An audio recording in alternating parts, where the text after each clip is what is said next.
third session of our Tuesday mornings, looking at the true cause of disease. We've looked at our cycle of life, or carbon cycle,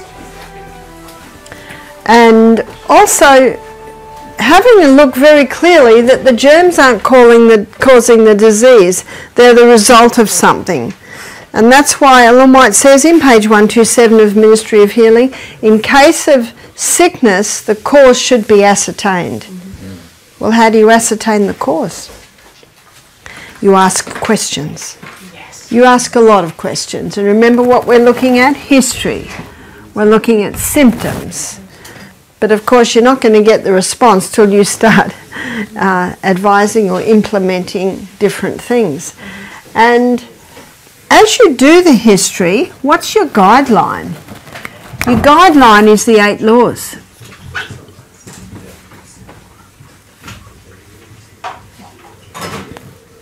So if someone's dehydrated, we know straight away there's one problem. And if someone's going to bed at midnight every night, there we have another problem. So you see, your laws are your guidelines. And when I first started doing this, my husband wanted to start his own health retreat, and I am a mum homeschooling with kids, and I'd helped other mothers because I'd been, using natural remedies on my children for a while. And we started the health retreat, and my 17-year-old daughter was a massage therapist. She'd already done a course. My 15-year-old daughter, she'd been cooking since she was about 13, and she was 15, so she was the cook. My husband's daughter, Michaela, she's very good typist. So at the age of, I think it was 12, she became Michael's secretary. And our 3 boys, who were 11, 13 and 14, they were the gardeners. So we had a team. And the good thing about having the kids as the team, you don't have to pay them at first. And I said to Michael, who'll be the health director? He said, you. I said, no, I'm just a mother that helps other mothers. He said, no, you'll be good. And he walked out of the room. Oh, right. And I know that all God's biddings are his enablings. And whatever he asks you to do, if you do it with an open heart, a teachable heart, a humble heart, he is able. In fact, he is able to do exceedingly abundantly above all that we ask or think, according to the power that worketh in us. And so that's how I started. And I really did not feel that I knew much at all. I didn't feel at all qualified or able to do this. And so when I would consult, that's how I would consult. I would go through their history, ask them about their childhood, ask them what their symptoms were, and then little by little go through the laws. How much water do you drink? And by the time you've done all that, you start to get an idea of why the problem is like that.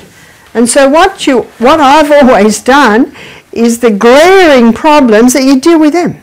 There's your symptoms. Your symptoms. That's what. And as we go through this medical missionary training school, I endeavour to say that all your questions will be answered, and we will pack that out, and you'll see it in more detail.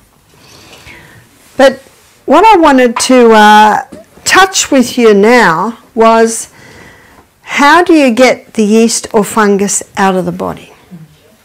Now, there are 4 ways it can get in. Skin, don't touch it. Don't ever touch it. If there's a mouldy orange in your fruit bowl, you put a glove on, or you put your hand in a paper bag and get it and screw it round, or get tongs. Don't touch it, because your skin will absorb it. So your skin, you can inhale it. Yeah, it's about the only time I know you should wear a mask. Is if there's a mouldy area. I know some ladies who've, a couple of ladies, single mothers, children are starting to go to school, they've got to earn a living, and they've become green cleaners. There's a real demand today for green cleaners. Cleaners who'll only use natural products. And if you can't afford to buy all the fancy biodegradable ones, vinegar, sodium bicarbonate. Yeah, vinegar and sodium bicarbonate, and if it's really stubborn, put them together, you'll get a nice fizzy reaction and get the scrubbing brush into there. And then to make the bathroom smell so nice, have some lavender essential oil or eucalyptus oil, put it on a cloth, wipe the whole bathroom down, then when the lady comes in she'll go, oh, it looks so nice and it smells, you know, ladies and smells. But I know one lady, I was in their area and she told me she was able to make a living there. She just put an ad in the paper, green cleaner. Saw her a year later, she said, I got 3 girls working for me now. But the reason me telling you that is, if you go into a bathroom and it is black with mould, you know what you do? You turn around and say, sorry, you'll have to get someone else for that job. No, don't expose yourself. It's too. It might take half an hour to get in, and it might take 10 years. Whew, to fully get out. Okay, so protect your body. That's the middle law is temperance, not taking anything into the body that will harm it, and taking in moderation the good things.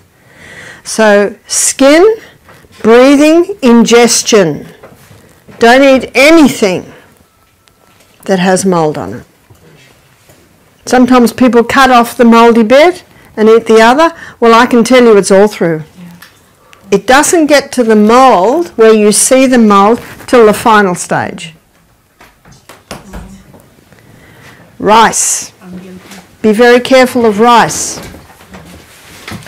In the book, one of the books I've got, it's called Mycotoxins and their effect on human and animal health. And it cites in there that in the 1920s there was an epidemic of cardiac beriberi, which is a heart condition all through Asia. And they traced it to the mould on cooked rice. So in 1921, you might like to write this down because this is a really important piece of information. And I like telling things that takes only 30 seconds to tell, but it tells a whole lot. In 1921, Japan passed the Rice Act. And the Rice Act put stringent rules on the storing and the keeping of cooked rice. So if you go to Asia today, you'll never get yesterday's rice. So the rule stated that rice had to be cooked fresh every day. Now if you want to make fried rice, you cook the rice in the morning, make the fried rice at lunch. You want to make sushi, cook the rice in the morning, make the sushi for lunch. But never the next day. So when I go to a church function on Sabbath, I never eat the rice dishes. Now what we do at our church, we'll put the rice in a slow cooker early Sabbath morning, and then it's just nice for lunch. If you cook too much, you could freeze it, but don't use it the next day. Now there are 2 things that are very susceptible to mould growth. One is peanuts and one is cooked rice. And remember, it's there before you see it. And I had one man, young man, only 30, and he had health issues, and I'm going through everything. I couldn't see anything that I could falter. Yet his energy levels were down. And I mentioned rice. He said, oh, I cook a pot of rice and I eat it all week. I said, aha. Aha. Because as you will see, mould, fungus live in an anaerobic environment. Ladies, you'll want to hear this. You can talk later. Sorry, I don't want you to miss out one thing. If you want to talk, write down what you want to talk about and you can talk in your break. So, did you hear that? Fungus, yeast and mould, they thrive in an anaerobic environment. You know what that means? No oxygen. And so when they're active in the body, the energy levels are low. Very low. It's not the only sign of low energy, but it is one of the signs of low energy. And we're going to be exploring that in more detail. So these are anaerobic. That's why you want lots of air coming into your compost bin. Put the stalks in, because you want to encourage more aerobic and not anaerobic organisms. And so you can get fungus into your body through your skin, through your lungs, through ingestion. We don't use any peanuts at all. And I'm sure most people are familiar with the China study. Dr. Colin Campbell, he shows very clearly children were dying of liver cancer between the ages of 8 and 10 years of age. And he was the researcher that had to go and search this out.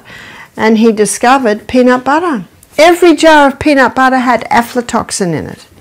The mould is aspergillus, the mould waste from aspergillus is aflatoxin. And aflatoxin directly affects the liver, whereas the mould and mould waste that was in Asia on the cooked rice directly affected the heart. And you'll see that in my book. I go into a little bit more detail in that. And there are books that you can search out that will go into even more detail with that.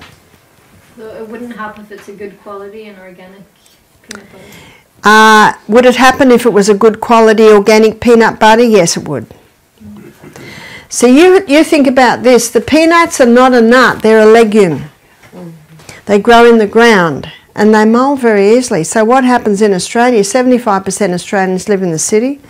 All their food's grown out in the country. It's harvested, it's put in silos. You get a cold, frosty morning and a hot, sunny day. What's happening in the silo? You see that moisture build up? And that's when the mould growth happens. So I have a friend, and he had a friend who did a thesis on mycotoxins, mould waste. And he did his thesis in Kingaroy, which is in Queensland in Australia. And you know what they grow in Kingaroy? Peanuts. That's where he did his study, where they grow the peanuts. If you grow peanuts and harvest them straight away and either slowly roast them or boil them, I would endeavour to say they're free of the aflatoxin. But it's very hard, yeah. What heart conditions can develop from the mold in rice, as you said? Well, they called it cardiac beriberi. And basically it was a heart condition where the heart didn't function properly. So arrhythmia, for example? It may be, but there can be a few reasons for heart arrhythmia. We're going to study the heart, and you will see that in one of our lectures. Thank you. So 4 ways it can get in is skin, inhalation, ingestion, and sexually transmitted. All sexually transmitted diseases have a myco prefix or a fungal base. AIDS is a fungus. But then the million-dollar question really is, how do we get it out? How do we get it out of the body? Number 1, starve. Remember, these are opportunist organisms, and they're just going to live around where they're getting well fed. So how do you starve it? Number 1, you've got to turn the tap off. You've got to make sure there is no mould in your house. So sunshine, what does sun do to mould?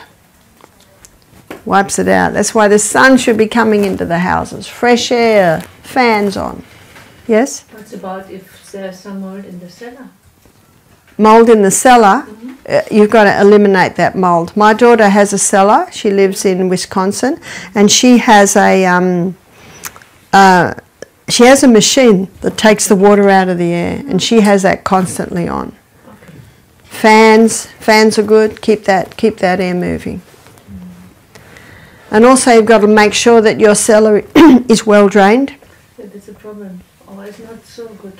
Yeah, yeah. Because that can be the cause of many diseases. I met a lady in the US, she said we had to destroy our house and it came from the cellar. She said every member of the family had illness. And it was different in different people. One son had sinus, another one had asthma, She was getting headaches all the time, and yet they were all expressions of mold going into their body. So they found out that it was the basement, and they had builders come and assess, and they just said, the house has to be destroyed. And that's what the Bible says. If there's mold in the house, it has to be destroyed, because it can kill you. You know what's interesting in the Bible? If you look at the Old King James Version, which is the one that I have, it says green and red streaks. And yet in the NIV it's called mildew. So mildew in the house, the Bible says, clean out the mortar, clean the house, re-mortar it, shut the house up for 2 weeks, and then the priest has to come and assess. And if it's grown back, the Bible says the whole house has to be dismantled and taken out to an unclean place outside the city. You can check it out in Leviticus.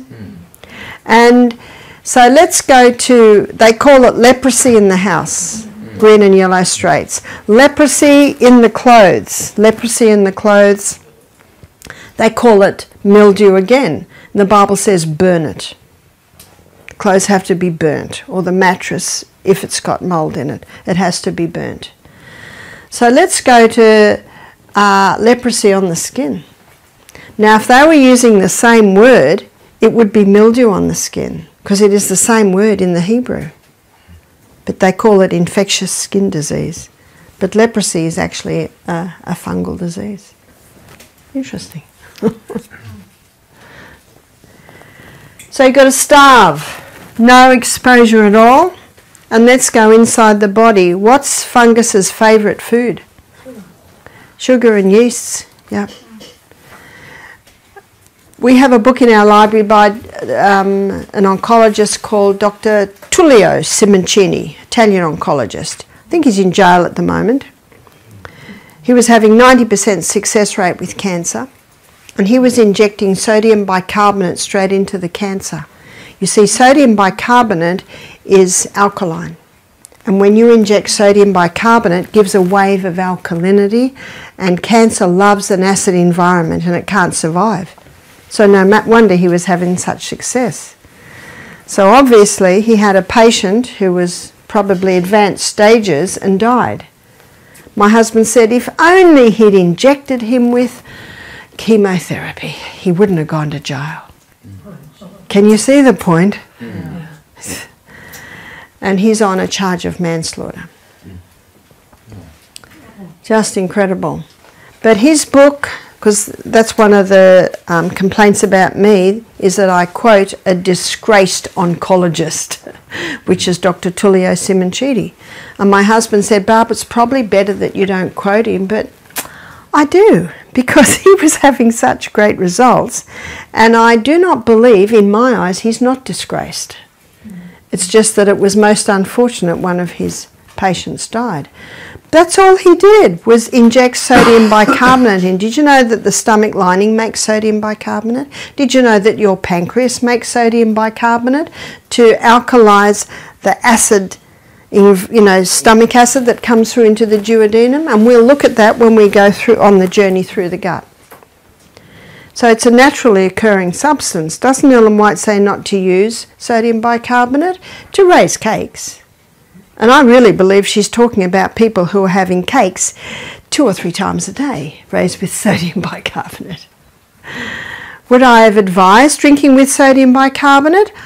Only if the person had throat cancer and they could gargle with it. Only if the person had stomach cancer, and then they would drink it early in the morning, and then they would drink it before they go to bed. Because the only part in our body that should be acid is the stomach. And you don't want to neutralise your stomach acid. But it's only acid. The hydrochloric acid is only produced when you smell or think food. Then it starts to be produced to break down your protein. So I don't advise drinking sodium bicarbonate. But Dr. Emma Fields, a Canadian doctor, she gave me a recipe for the sodium bicarbonate wraps. And that's 2 kilos of sodium bicarbonate and 5 litres of hot water. And what we do is we dunk towels in it. There's also half a cup of lemon juice in there. We wring it out, and then bit by bit we cover the whole body with these hot towels. A person can have fungus in their body but not have cancer. But if it continues to stay and it's well fed, then it certainly can grow into cancer. Cancer loves. Now, to know, it's important to know what cancer loves so that we don't go there. Cancer loves glucose. So when we get someone wanting to conquer cancer, we give them a very low glucose diet. No fruit, no honeys, no even natural sugars at all. What do they eat? Lots of vegetables, lots of legumes, nuts and seeds. All of those foods are very low glucose. And that helps to starve it, because cancer cells consume 15 times the glucose of any other cell. A lady contacted me and she said, Barbara, did you hear that they're doing research in America at the moment showing that cancer cells consume 15 times the glucose? Cancer cells thrive in an anaerobic. So cancer loves an anaerobic environment. And you know what my response was to her? I'm so glad they're doing that, but did you know that in 1942 Professor Otto Warburg got a Nobel Prize for discovering that? This is 1942. But you probably know that when the Rothschilds and the Rockefellers came in and funded the cancer research to go to chemotherapy, radiotherapy, and surgery, then a lot of things were lost then. So cancer loves glucose, it loves an anaerobic environment. So that's why we want to give it lots of oxygen. So coming back to starve it, so starve it by a special diet. We usually advise people go on no fruit diet, no sweeteners at all for 6 weeks. They can have variety. Some people make Monday, black-eyed bean day, Tuesday, lentil day, Wednesday, tofu day, Thursday, cannelloni bean day, Friday, kidney bean day. You can have a nice variety by doing that. And there's many different ways you can do legumes. I went to Punjab, India a few years ago. I was there for 5 days teaching. And the Hindus that asked me to come, they said, what will we feed you? I said, dal. I love dal. So I had dal at 9 in the morning and I had dal at 3 in the afternoon every day. No two were the same. So I had 10 dal meals. Different legumes, different flavourings, different vegetables. There's so much you can do. And that makes it a bit more exciting for the person that's chosen to give their body the conditions for conquering cancer. Number 2, kill. I do think we've got to get away from the kill mentality, but there are herbs that will kill fungus and won't kill you. Isn't that good news? So we've got garlic. In my book, Self-Heal by Design, I define this. We've got garlic, we've got olive leaf extract. And the other one is grapefruit seed extract.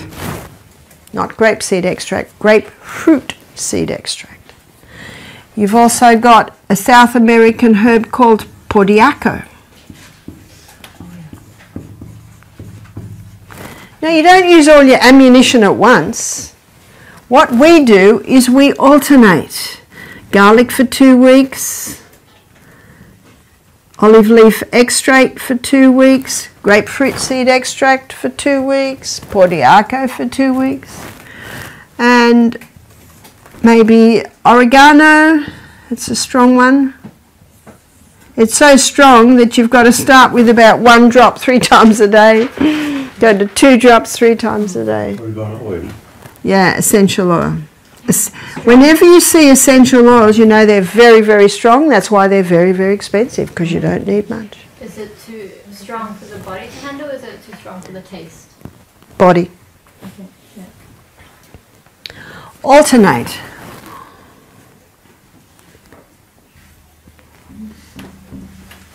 That's what we usually do. So these herbs will kill fungus and won't kill you. Number 3, alkalize. Because cancer loves acid. And we will be defining acid alkaline in another lecture. I have many books in my library of people who've conquered cancer, and I like to look at the common denominators, because some people advise apricot kernel seeds, some people advise IV vitamin C, you know, there's a whole lot of different treatments. There's fever treatments, and it can get very confusing. So I like to go to the common denominators. These are the common denominators. Cancer loves glucose, it loves an anaerobic environment, and it loves acid. So we want to do what cancer hates. So what does cancer hate? Cancer hates alkaline. Cancer hates oxygen. And cancer hates low glucose.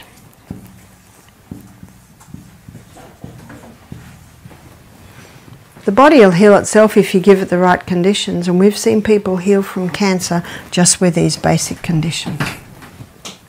So how do we alkalize? Green drinks. Now, do you remember I said don't drink sodium bicarbonate? It's not going to alkalize your tissues. It only alkalizes what it touches. So if you've got stomach cancer and drink it, it'll alkalize that. And if someone's got colon cancer, they can have an enema and put it up there. But green drinks, when you drink them, it goes into the tissues, it alkalizes, because as you'll see in another lecture I'll show you in detail, green drinks are very high in the alkaline minerals. So what we do at Misty Mountain, we gather wild greens, pumpkin tops, all the edible herbs. We usually do 4 herbs a day. We always add stinging nettle. You got stinging nettle here? Yes. It's got more minerals than most. Yeah. The good news is you don't have to eat it raw. But if you cook it, it limps it and you can eat it, or you can juice it. We blend it with water and strain it. We always put a lot of mint in so it tastes a bit better. It's like drinking liquid grass. You strain it so you're just drinking the liquid. And we make it fresh every morning. So it really hasn't, you know, it deteriorates if you keep it too long, yes? How much should you eat? Should you drink from that? Well, what we advise our people who are coming to conquer cancer is on the juicing days they have 4 glasses, and on the eating days, so they can get everything in, it's usually 3 glasses. That's for a whole day. And yeah, and that's 3 glasses. That's 250 ml. Are you mil? Or ounce? Mil. Mil, 250 ml. They're 250 ml glasses. The other we do, and not everyone has this, but by God's grace we have one at the moment. It's a hyperbaric chamber. And a hyperbaric chamber puts oxygen under pressure. So it's like a blow-up tent, circular tent, and you zip it and then the oxygen comes into pressure. Henry's law states that more gas goes into liquid under pressure. So it's Henry's law. And the gas is pure oxygen, and of course the liquid is our blood. Yes. and they cost about $25,000, so not everyone has them. We were able to get one a little cheaper because a man had got it for his wife and she passed away, and he was selling it a little cheaper. And we charged $90 a treatment. So that might be out of reach of most, and that's certainly understandable. So how are we going to oxygenate the body? Exercise several times a day. Number 3, the other alkalizer is the sodium bicarbonate wraps. This is quite an intense treatment. And the good news, because of Dr. Thomas's cameraman, it's up on YouTube. And it's demonstrated. Sodium bicarbonate wraps. And now, I'll give you the story of Elizabeth Cott, who came to us with 3 tumours in her abdomen, and the doctor said she had to have chemo immediately. She was late 50s at the time. She decided not to, and she saw a DVD of mine on cancer, so she booked into Misty Mountain. We immediately started to implement all this. We didn't have the hyperbaric treatment at the time. She stayed 2 weeks, so we did 5 wraps a week. We usually go for 1 hour. Person's wrapped up for 1 hour. She had the green drinks every day, and she alternated the different herbs, and she had a lot of vegetables and legumes, nuts and seeds. She went back to the doctor 3 months later, and he said, just keep what you're doing and come back and see me in 6 months. Now, what had he said to her in the first visit? You've got to have chemo immediately. So when the blood tests, all her levels had come back to normal. She went back, so this is about a year later, she went back and one of the tumours had totally gone. And I think it took maybe another 10 months, another tumour has totally gone. And she said to me, she said, I have never felt so good. I think she's 70 now. She said, I've lost weight. She said, I don't have to have the sleep apnea machine with me anymore. I'm off all my medication. She's actually giving little cooking classes and meetings. She is Polish. She said, I used to make all the desserts at church. And she used to make this dessert called pavlova. It's like a meringue. And she said, I would make one this big. You know, it's sort of hard on the outside, soft in the middle. It's just egg whites and sugar. I think they fill it with cream and fruit, something like that. She said, I would make a pavlova this big, 16 cups of white sugar. She said, I believe that I was just feeding my cancer with these sugar desserts. So at church today, when they say, Elizabeth, can you make a dessert? Can you make a pavlova? She said, I love you too much to make that one. She said, I'll make an apple strudel for you. And you can certainly make healthy apple strudels. Now, the Healthcare Complaints Commission claim that she's a fictitious person. So we said, here's her phone number. I said to her, did anyone ring her? She said, no.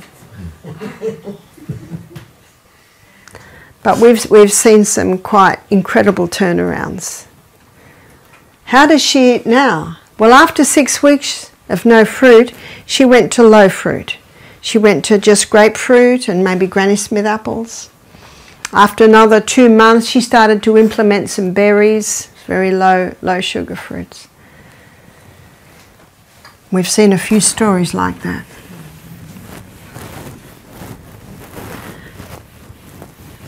So when I was at the retreat in England, they said, you know, it's against the law to treat cancer. Well, we never treat cancer. Can you see that? You never treat it. All you do is teach. You're just saying the body's amazing. If you give it these conditions, it responds. That's all you're saying. So you can never be taken down. The only reason I was really banned is because of my husband's political party. We realise that now. They had an agenda. Even though they found nothing wrong, they'd obviously got orders to take me down. So that's what happened. But I think you'll be safe because your husband's not Michael O'Neill.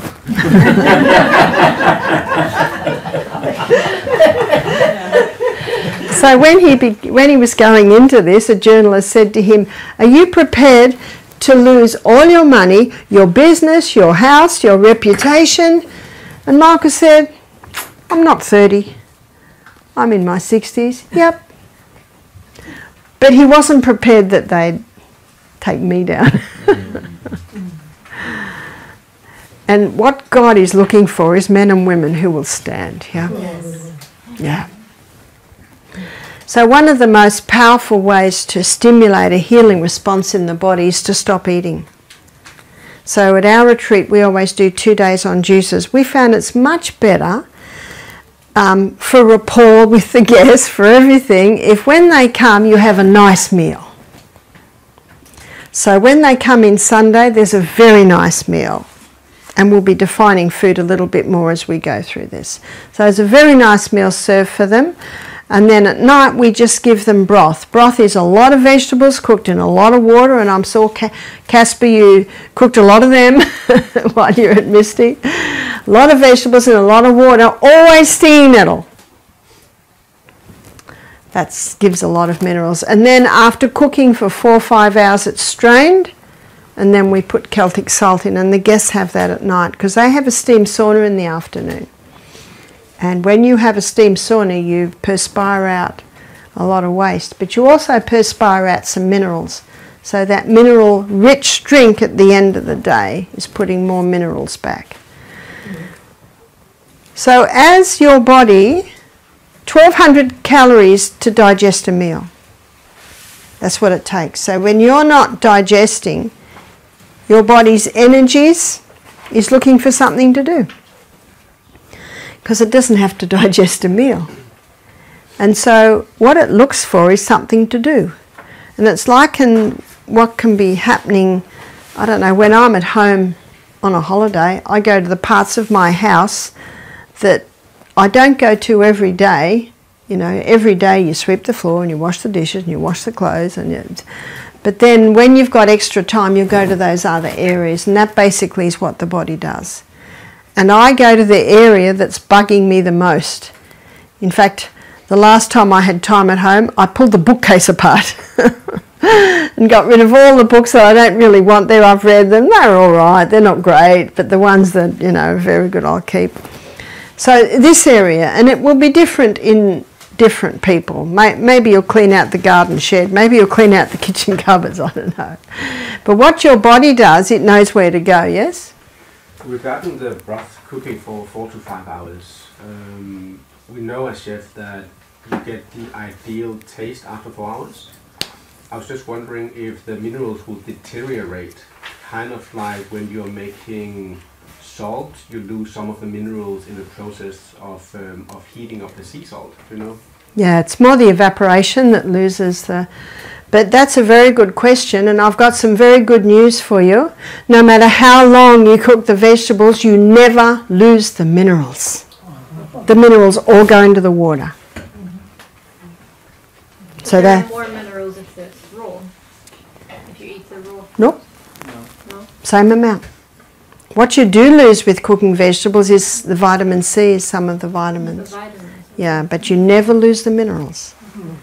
And the problem with salt is they don't wait till all the water's being evaporated. They just scoop the first minerals off, which is sodium chloride. So heating doesn't destroy minerals, that's the good news. So as your body has a rest from digestion, now it goes to restoration, regeneration. But before it will restore or regenerate, it's got to clean the house first. You would never go into an old house and paint a dirty wall, would you? No, it's got a clean house first. And so we have organs of elimination, and these organs of elimination have certain needs. And the largest organ of elimination is the skin. And Dr. Kellogg called the skin's pores millions of little sewers. Sewers, throwing off waste. The skin does 3 things. It'll absorb, that's why you have to be careful what you touch. It breathes. That's why never totally cover your skin, it breathes. That's why be very careful to put natural fibre next to your skin, because it's breathing. And it also throws off waste. What an incredible piece of creation is the skin. And the skin has certain needs. It needs to breathe. That's why we need to shower every day. Every day, wash the body's waste off. Every day we need to shower or bath. Be careful on the creams or anything you put on your skin. It must be made out of natural fibre. And the 3 fabrics to be especially cautious of, because they're made out of chemicals, is polyester, nylon and acrylic. Polyester, nylon and acrylic are really chemical fabrics. Whereas viscose, modal and rayon are made out of wood pulp. But when you buy them, please wash them and put them on the clothesline for a day, because they use a chemical process to soften the wood. But if you wash them and put them on the line, that gets those chemicals out, and you're left with the wood. So be mindful of letting your skin breathe. Your skin also needs exercise, because when you exercise, you increase the circulation of the blood to the skin, and when you increase the circulation of the blood to the skin, you increase the skin's ability to throw off waste. It intensifies it. That's why the best time to have a shower is after your morning walk. What I do, I always have a hot shower at night before I go to bed. But in the morning, I run up and down hills at home, and then I dive in the creek. So that's my morning wash, is the creek. And then if I'm gardening and it gets very hot, I'll have another swim on my way home from the garden. It is the best. When you're hot and sweaty and dirty, diving in that beautiful mountain stream, very nice. So that brings us to water. We need water in.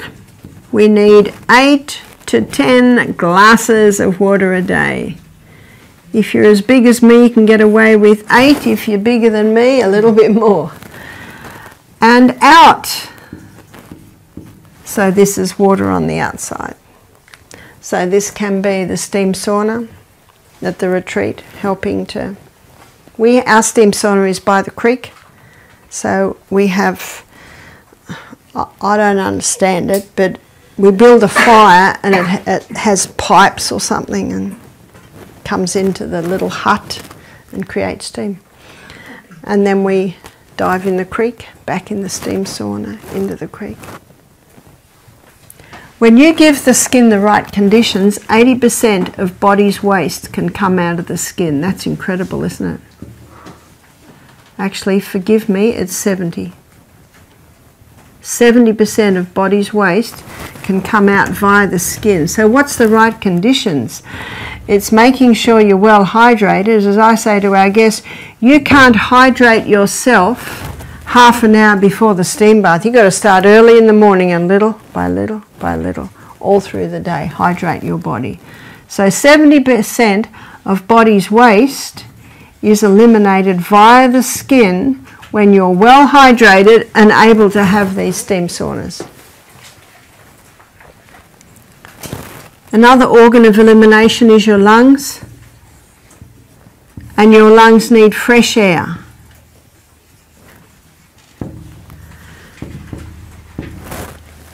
Obviously out here there's lots of fresh air because those trees are giving off oxygen. So you've got to be careful in your house.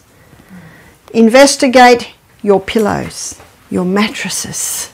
If you see when you buy a pillow today, it's got a date on it.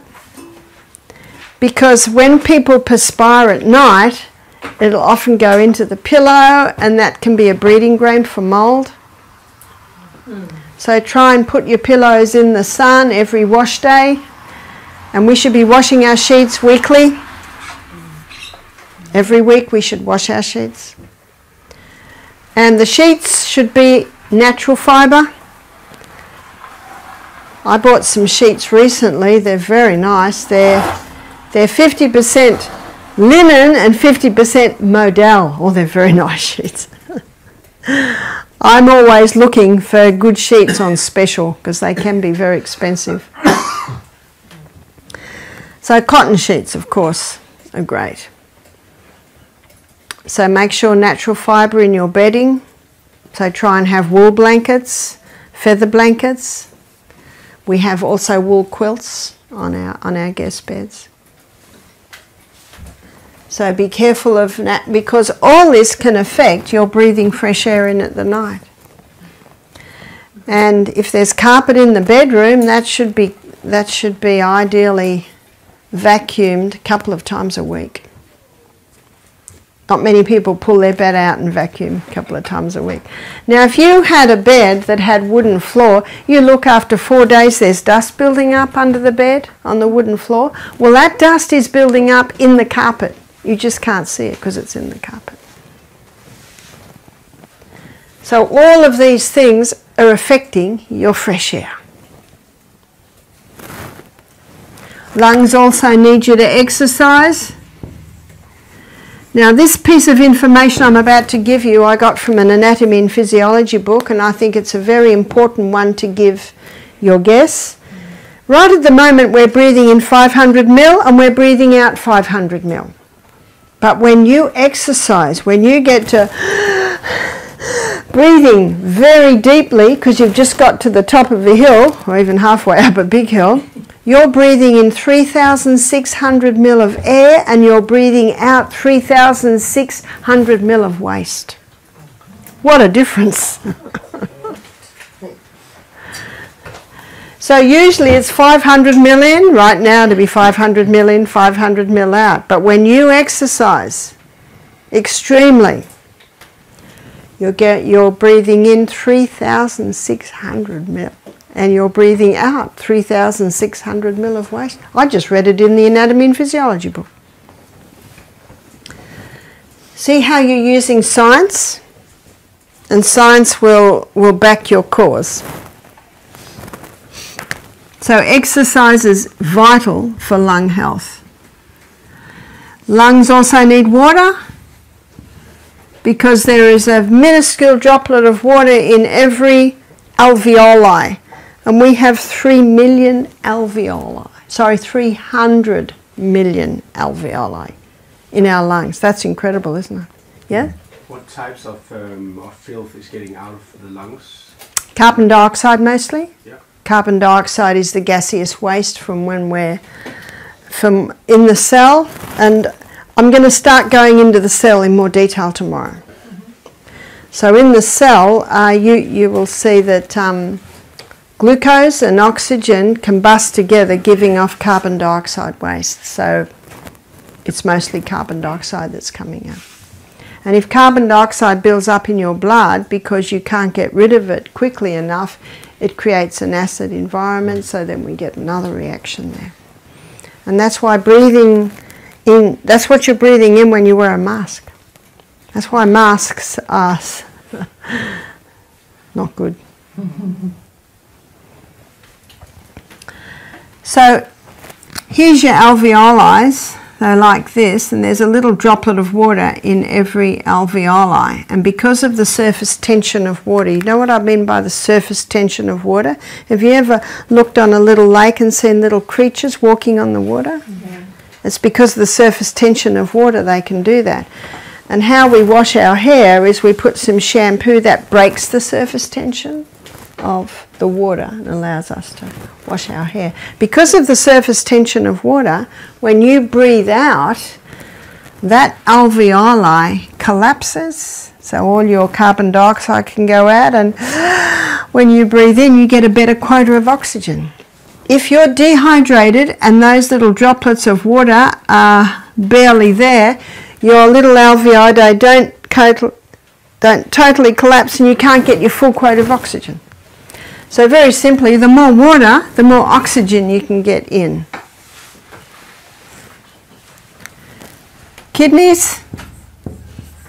Your kidneys filter the blood, and they're also an organ of elimination, and your kidneys need adequate water because it's much more difficult for your kidneys to filter thicker blood. Best blood thinner in the world is water. But with that water, we also need to be having the whole salt. That's the Celtic salt. Celtic salt contains 82 minerals. We'll be looking at salt in detail later in the week. Himalayan salt has 75 minerals. Because your blood is salty, your perspiration salty, I'm sure none of us are interested in tasting our urine, but it will be a little salty. So you're losing salts. But what about plastic waste? Plastic waste in the oceans. Plastic waste in the ocean. This, sea salt. What's the good news is that all heavy metals and chemicals, they usually sink. So it's more the seaweeds and the plants. That's why the worst food to eat is your oysters, your crabs, your lobsters, prawns. So there, and that. Now, of course, I don't eat that, but the people you will be dealing with in your health retreats may. Yeah. So it's important to have that knowledge. And the sea's constantly pounding, which is purifying the water. But there is a lot of waste dumped in the oceans today. That is true. I don't understand why Himalayan salt has 75 again. Because it must have come from the sea before. Yeah. Well, some is lost in the process, and some is even lost in the being in the mountains. So different things like that. Yes? One more question about the salt. Do you use Celtic salt for every meal, or do you use it just particularly one time a day? Or? I take a little crystal before every glass of water, and I also put it very liberally on my potatoes, my salad, on everything I eat.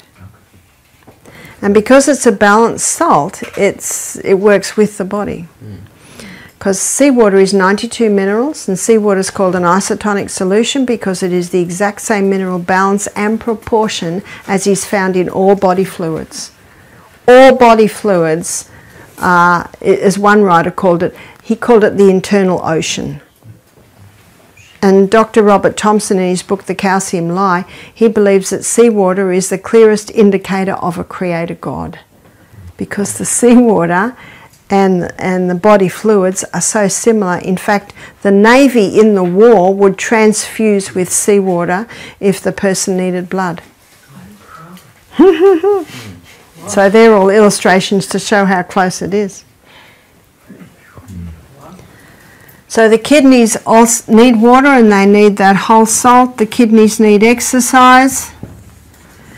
Ellen White states that exercise strengthens and tones the internal organs. So we don't think of that much, but while you're exercising, every step you take, the kidneys are moving. It's strengthening and toning them. Exercise also increases the circulation of the blood to the kidneys, and the kidneys are filtering the blood. And that also explains why the kidneys must be warm. So no wonder when I was in Scotland 2 weeks ago, I was excited to find a kilt that was not too expensive because, you know, with a kilt you'll have a pleat that big on the outside, but the inside is that much, and it's 100% wool, so I've probably got about 4 layers of wool on my kidneys at the moment. The kidneys must be kept warm, because if they get cold, then you're not going to get the blood going into that area, and remember, then the kidneys aren't able to filter the blood as they should. Your kidneys also need not only warmth. Oh, we've got the water up there. It looked too little for me, but I use that one's water. Only microscopic waste can come out of these three. The largest piece of weight comes out of your colon, and the colon has a mind of its own. If you've got diarrhea and you tell it to stop, it won't, will it? And if you've got constipation and you tell it to go, it won't, will it? I'm reading a book at the moment, it's called The Second Brain, which is the colon. The colon must not be irritated, that will hurt it. It needs stimulation. So what stimulates the colon? What stimulates the colon is fibre. Fibre does two things. Fibre stimulates peristalsis, which is the constant movement through the colon, but the fibre also sweeps the colon. We're going to be looking at that in more detail when we go on our journey. We're going to go on a journey starting at the mouth through the whole of the gastrointestinal tract. Proverbs 14 verse 6, that's Proverbs 14 verse 6 says, "A scorner seeketh wisdom and finds it not, but knowledge is easy to him that understands." And that's why I believe as medical missionaries we need to show the people how the different organs work, because when you know how they work, you automatically have the knowledge on how to treat them. So if you look at the structure of the colon, there are all, I'm going to be drawing a big gastrointestinal tract for you when we do the gut. It has all these grooves in it and they need to be swept, and fibre sweeps it. So the fibre in food is not digestible. It's a leftover from digestion and it has a purpose, and the highest fibre food really is your vegetables. Your vegetables, fruit of course has fibre too. But remember this, and I think you'll want to write this down. Vegetables are high in fibre, high in minerals, low in sugars. Fruit, high in fibre, high in sugar, low in minerals. Can you see the difference? And that's why when someone has a yeast problem, when someone has a cancer, we go a little bit away from the fruits and go more to vegetables. So that you've always can answer why. Why are these things so? Yeah? Ellen White talks about having a fruit cleanse. Yes. But Yeah. as far as I remember, it's in connection with over brain work. Too much brain work. Yeah, over brain work, a fruit cleanse would be good. But if that person's got a yeast problem, it's not good. They can go to the savoury fruits. You know what the savoury fruits are? Tomato, cucumber, avocado, aubergine or eggplant, zucchini, pumpkin. So they have high fibre and they're classified as fruit because the classification of a fruit is it has its seed in it, but they're what we call savoury fruits.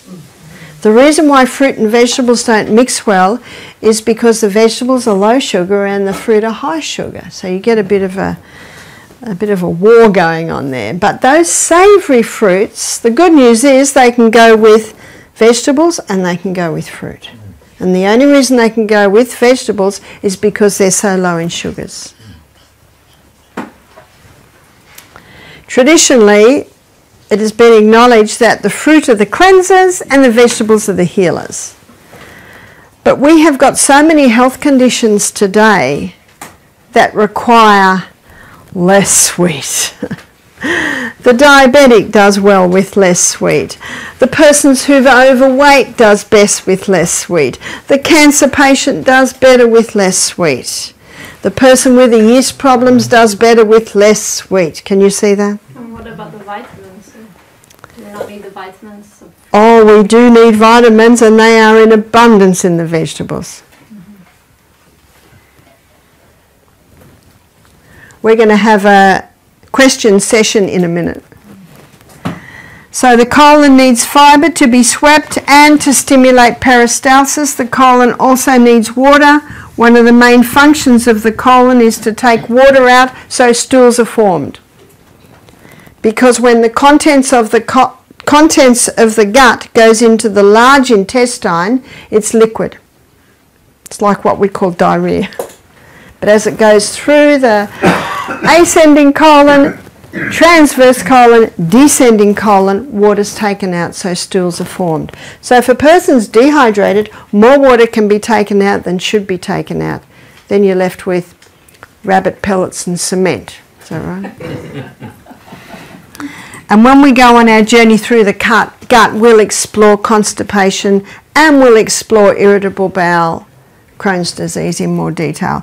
What the colon also needs to be an effective organ of elimination, it needs exercise. Exercise moves the colon. Exercise gently massages the colon. And exercise increases the blood supply to the colon. So exercise is vital. Colorectal cancer is about number 2 killer in America today. This is in a nation who don't hardly eat any fibre, who drink sodas and teas and coffees instead of water, who rarely exercise.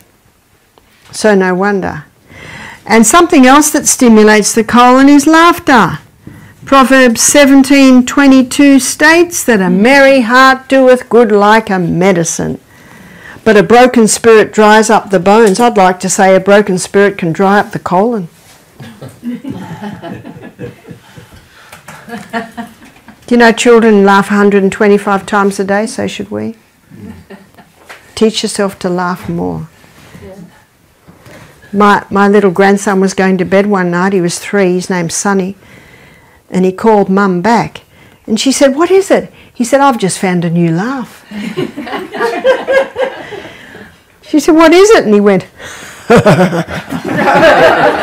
that was his new laugh. So he's still making people laugh.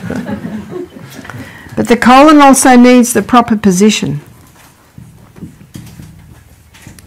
And the proper position is squatting.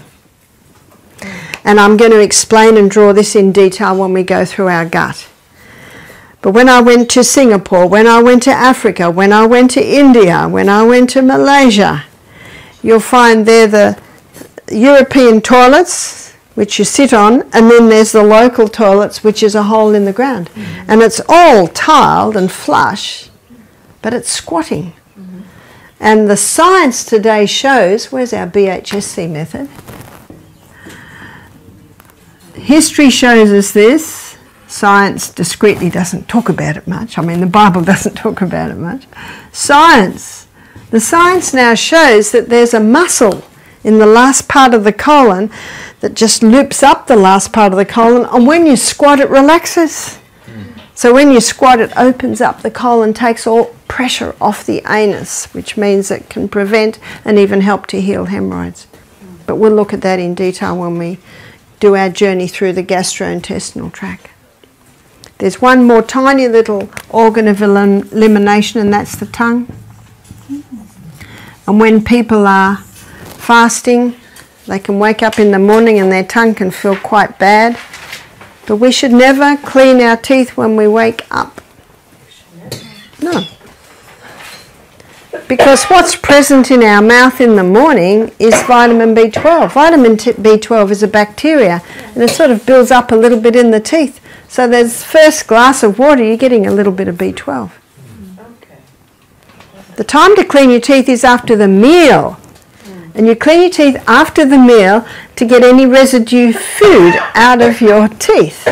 Because if it stays there, it'll start to rot because of the cycle of life. And the bacteria that's produced can start eating away at your enamel. But there is something that we suggest our guests do, and as a rule I usually do this every morning, and it's oil pulling. And that's putting a spoonful of coconut oil in your mouth and swishing. Swish for 10 seconds, rest for 10 seconds, swish for 10 seconds. The reason it's called oil pulling is for a few reasons. Number 1, it pulls waste out of the tongue. Number 2, it pulls waste out of the glands under the tongue. Number 3, it pulls waste out of the blood vessels under the tongue. But there's 2 other areas that can pull waste, and that is the sinus. I've known people with sinus problems to oil pull, and when they're finished oil pulling, oh, they said they blow their nose quite a bit. It seems to pull up a little bit further. And people with lung conditions, so they've got bronchitis, after they've oil pulled, they cough up a couple of lumps. How nice. I've known people to conquer gingivitis, that's infection of the gums, bleeding gums by oil pulling 2 or 3 times a day. It strengthens the gums, it helps to clean the teeth, because coconut, when it connects with your bacteria, releases antibacterial elements. So in the jar, the coconut oil is not antibacterial. But when it connects with even the bacteria in your skin, it becomes antibacterial in your mouth. Yes? So that means you drink a glass of water first when Yeah. you get up, and then you do oil pulling. Yeah, I usually do a few glasses of water, a little bit of salt, glass of water, then I usually do about 3 glasses of water, then I do my exercise, and when I come back I have another water, and then I oil pull while I prepare my breakfast. And that's the way to do it, is make an appointment with yourself as to where you're going to do it. It's like exercise. If you don't make an appointment, you'll never do it. You can do it later, you can do it later, you'll never do it.